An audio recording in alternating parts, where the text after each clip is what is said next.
Red టీవీలో మీ వ్యాపార ప్రకటనల కోసం ఈ నంబర్ ని సంప్రదించండి 6281747728. Hello guys, welcome to our channel. This is Teja. ప్రస్తుతం మనతో పాటు సీనియర్ జర్నలిస్ట్ తమ్ము బాలాజీ గారు ఉన్నారు. నమస్తే సార్. నమస్తే. సో మొత్తానికి ఫైనల్ జాబితాను అయితే ఈరోజు వైఎస్ఆర్సీపీ పార్టీ ఈరోజు రిలీజ్ చేయడం జరిగింది. సో చాలా మంది ఎమ్మెల్యేలు అభ్యర్థులను కానీ ఎంపీ అభ్యర్థులను కానీ ఈరోజు ప్రకటించడం జరిగింది. కొన్ని నియోజకవర్గాల ప్రజలు కూడా ఎదురు చూస్తున్నారు, ఇప్పటివరకు ఎవరు నుంచి ఉంటారో, ఎవరు పోటీ చేస్తారని చెప్పేసి. సో ఇందులో ఇప్పుడు ప్రస్తుతం నాయకులుగా ఉన్న వైఎస్ఆర్సీపీ పార్టీలో ఎమ్మెల్యేలుగా ఉన్న రోజా గారు కానీ, కొడల నాని గారు కానీ, ఇంకా కొంతమంది పేర్లు ఉన్నాయి. వాళ్ళకి ఎవరని కూడా ఒక టాక్ అయితే ఇన్ని రోజులు నడిచింది. మరి వచ్చిన లిస్టులో వాళ్ళ పేర్లు ఉన్నాయా లేవా? ఈరోజు ఇడుపులపాయలో జగన్ సమక్షంలో జగన్ ముందుగా ఒక ఇంట్రడక్టరీ మాట్లాడాడు. దాని తర్వాత లిస్టును ఇటు ఇద్దరు చదివారు. సో ఆ లిస్టులో ఏమేమి ఉన్నాయి, ఇప్పుడు ఏంటంటే 175 అసెంబ్లీ నియోజకవర్గాల క్యాండిడేట్లు అనౌన్స్ చేశారు. 25లో 24 ఎంపీ సీట్లకు అనౌన్స్ చేశారు. ఒక్క అమలాపురం మాత్రమే అనౌన్స్ చేయలేదు, పెండింగ్లో పెట్టారు. మిగతా 24 ఎంపీ సీట్లకు అనౌన్స్ చేసేసారు. 175కి 175 అసెంబ్లీ నియోజకవర్గాలు కూడా అనౌన్స్ చేశారు. సో జగన్ దీంట్లో మాట్లాడుతూ ఓపెనింగ్లో మేము ఈసారి దాంట్లో రాడికల్ నిర్ణయాలు తీసుకున్నాం. ముఖ్యంగా ఎస్సీ, ఎస్టీ, బీసీ ఈ ముగ్గురికి కలిపి 50% ఇచ్చాము. ఇప్పటి వరకు దేశంలోనే ఏ పార్టీ కూడా ఇలాగ చేయలేదు. మొత్తం 175 ప్లస్ 25 200 అనుకుంటే 200లో 100 ఎస్సీ, ఎస్టీ, బీసీ మైనార్టీలకు 50% సీట్లు ఇచ్చిన పార్టీ వైసీపీ అని, వైఎస్ఆర్సీపీ అని గర్వంగా చెప్పుకోగలుగుతున్నాము అనేది ఆయన చెప్పారు. దాని తర్వాత దీంట్లో బీసీలు ఎంతమంది, ఎస్సీలు ఎంతమంది, ఎస్టీలు ఎంతమంది, ఓసీలు ఎంతమంది, మహిళలు ఎంతమంది, మైనార్టీలు ఎంతమంది అని చూసుకుంటే, ముందుగా అసెంబ్లీ చూసుకుంటే ఎస్సీలు 29 మంది, ఎస్టీలు 7 మంది, బీసీలు 48 మంది, విమెన్ 19 మంది, మైనార్టీ 7 మంది, ఓసీలు 84 మంది. ఇది ఎమ్మెల్యేలకు సంబంధించి. ఇక ఎంపీకి సంబంధించి 9 ఓసీలు, 11 బీసీలు, 4 ఎస్సీ, 1 ఎస్టీ. ఇది దీనికి సంబంధించి. అంటే మొత్తంగా బీసీలని కూడా పెద్ద స్థాయిలోనే ఈసారి ఇచ్చినట్టుగా ఉన్నారు. ఎందుకంటే అసెంబ్లీకి 48 మంది బీసీలను పంపిస్తున్నారు, ఇక్కడికి 11 మంది. అంటే మొత్తం 59 మంది, 200లో 59 మంది బీసీలే ఉన్నారు. సో ఇది ఖచ్చితంగా గతం కంటే కూడా ఎక్కువ, బాగా పెంచినట్టుగా మనం అర్థం చేసుకోవచ్చు.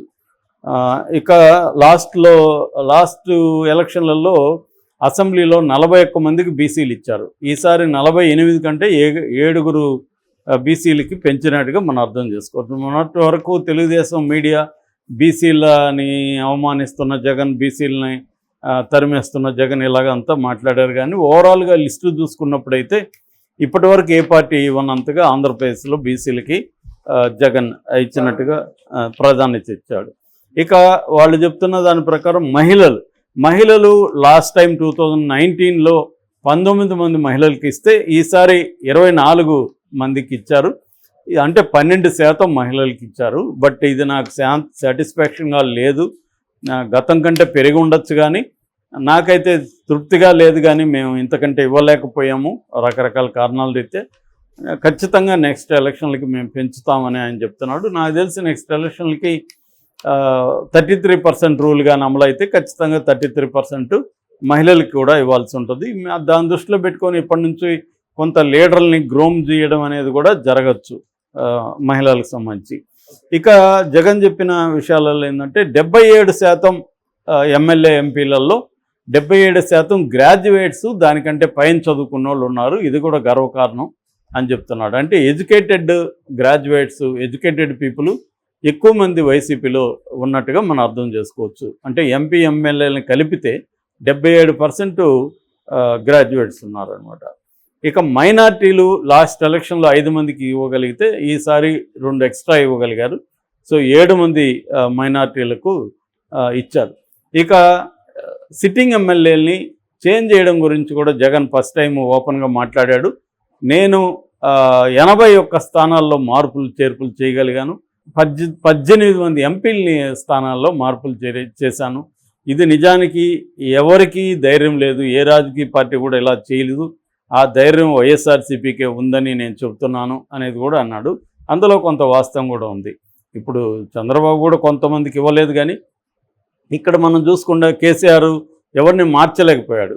దానికి కేసీఆర్ మార్చలేకపోవడానికి 2 కారణాలు ఉన్నాయి. ఒకటేమో కొద్దిగా భయం కూడా, అంటే మారిస్తే వీళ్ళందరూ మళ్ళీ రెబల్స్ అవుతారు, దాని అంతా మనం అవసరం చూడాలని. రెండో కారణమేమో వీళ్ళని చూసి ఎవడో ఓట్లు వేస్తాడులే, మనల్ని చూసి కదా వేస్తారు, మనకు పాజిటివ్గా ఉంది అని అనుకున్నాడు.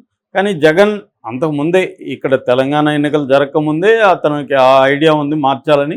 తెలంగాణ ఎన్నికల్లో ఫలితాలు చూసినాక తన నిర్ణయమే కరెక్టు, ఖచ్చితంగా ఉందాము, మార్చాల్సిందే అనేది ఆలోచించాడు. అక్కడ కూడా ఉండవల్లి లాంటి వాళ్ళు ఏమంటున్నారు, 175కి 170 స్థానాల్లో జగన్ను చూసే ఓట్లేస్తారు, గెలిపించినా ఓడించినా జగనే కారణం అవుతాడు అన్నాడు. కానీ గ్రౌండ్ లెవెల్లో అలా ఉండవు. గ్రౌండ్ లెవెల్లో ఏముంటుందంటే జనరల్గా జగన్ మీద వ్యతిరేకత లేకపోయినా అక్కడ క్యాండిడేట్ వ్యతిరేకంగా ఉన్నప్పుడు, ఆ క్యాండిడేట్ నచ్చకపోయినప్పుడు ఖచ్చితంగా ఓడిస్తారు లోకల్గా. అందువల్ల లోకల్ ఫ్యాక్టర్స్ అనేవి ఉంటాయి.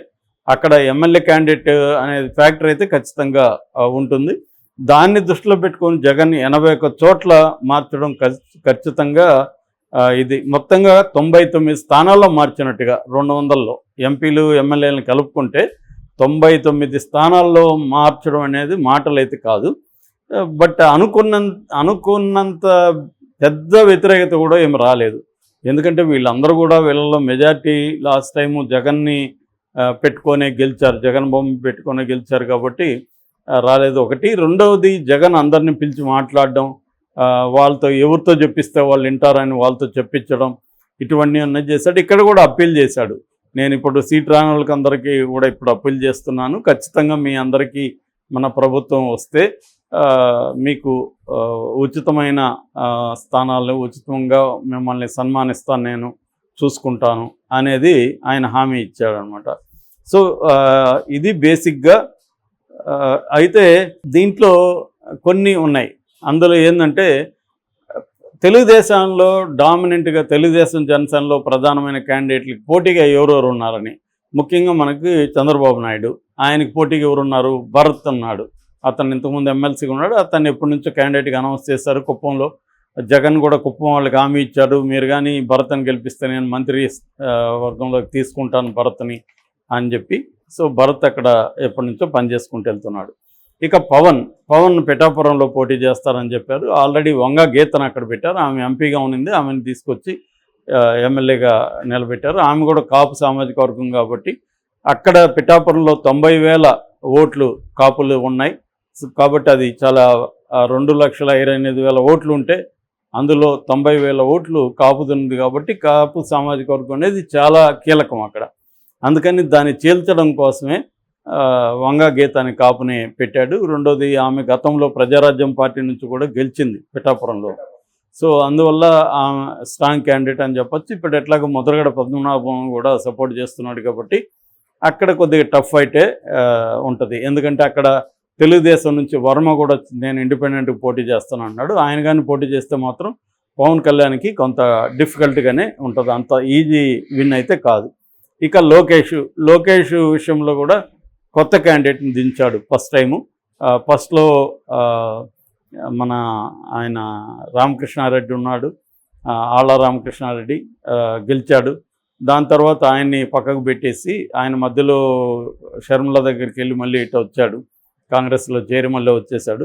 ఆ తర్వాత ఏమో గంజి చిరంజీవిని దింపారు. ఇప్పుడు అతన్ని కూడా పక్కన పెట్టి మురుగుడు లావణ్య అనే ఒక అమ్మాయిని అక్కడ పెట్టారు. ఆమెకి ఆల్రెడీ రాజకీయ నేపథ్యం అయితే ఉంది. అటు అమ్మగారి వైపు అత్తగారి వైపు కూడా ఆమెకి రాజకీయ నేపథ్యం ఉంది. రెండోది అక్కడ కుల సమీకరణ ఉంది. ఇటు వాళ్ళ కూడా సపోర్ట్ చేస్తున్నాడు కాబట్టి లోకేష్కి కూడా టఫ్ ఫైట్ ఉంటుందని చెప్పచ్చు. ఇక బాలకృష్ణకి ఫస్ట్ టైము ఒక విమెన్ని దించారు అక్కడ, దీపిక అనే ఉమెన్ హిందూపురంలో. సో ఇంతకుముందు మైనార్టీ నుంచి ఉండేవాళ్ళు, ఇప్పుడు దీపికను దింపారు కాబట్టి బాలకృష్ణకు కూడా ఈసారి విన్ అనేది అంత ఈజీగా అయితే ఉండదు. ఇక ప్రధానంగా ముగ్గురు విషయంలో తెలుగుదేశం విపరీతంగా ప్రచారం చేసింది, వీళ్ళకి సీట్లు రావని. ఒక రోజా, మా నగర్ నియోజకవర్గం, ఆ రోజాకి సీట్ ఇచ్చారు నగర్లో. నిజానికి అది ఆశ్చర్యం అనిపిస్తుంది నాకు కూడా. ఎందుకంటే రోజాకి వైసీపీలోనే చాలా వ్యతిరేకం ఉంది. దాదాపు 5 మండలాల్లో వైసీపీ నాయకులే ఆమెను వ్యతిరేకించారు. కానీ జగన్ మరి సర్వేలు నమ్ముకున్నాడా, లేకపోతే ఆమెకి ఏమైనా భయపడ్డా, లేకపోతే ఏం జరిగిందో కానీ ఆమెకే అనౌన్స్ చేశారు. ఇక కొడాలి నానికి గుడివాడ నుంచి ఆయన్నే పెట్టారు. కొడాలి నాని కూడా అనౌన్స్ చేశారు. అట్లాగే గన్నవరం నుంచి వల్లభనేని వంశీకి కూడా ఇచ్చారు. ఆల్రెడీ వల్లభనేని వంశీ అభిమానులు, నాని అభిమానులు టపాసులు కాలుస్తున్నారు అక్కడ నియోజకవర్గాల్లో. అంటే వీళ్ళకి రావేమో అనే అభిమానులు కూడా భయపడ్డారు ఈ ప్రచారం చూసి. సో వచ్చింది. బేసిక్గా ఇది హైలైట్స్ అని చెప్పుకోవచ్చు.